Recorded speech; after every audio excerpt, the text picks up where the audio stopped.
Hello there, and thank you so much for being here. It's a new week. Thank you for joining us.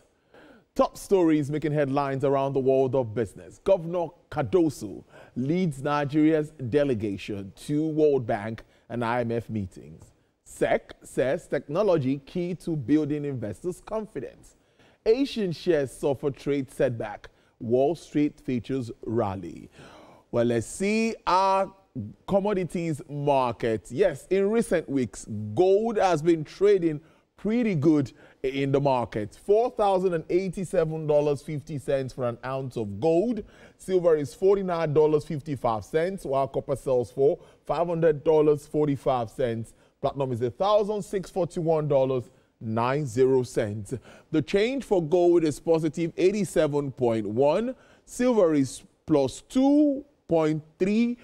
That's in green, 4.8% in green, 2.18% for gold in green, while copper is positive 11.05.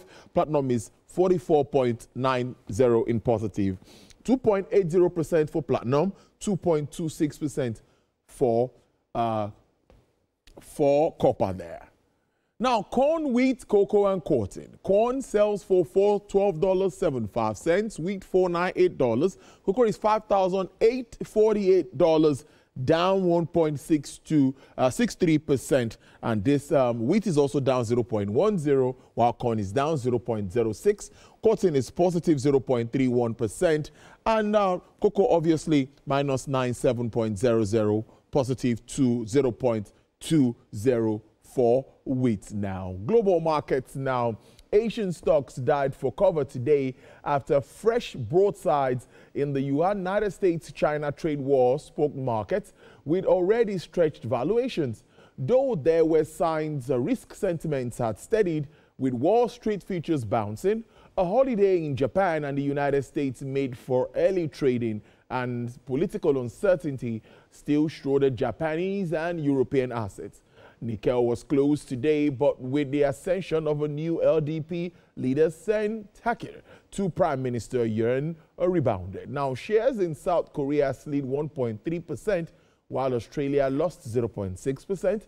MSCI's broadest index of Asian Pacific shares outside of Japan dropped 1.6%, while Chinese blue chips fell 1.3%, though the rare earth and semiconductor sectors both firmed.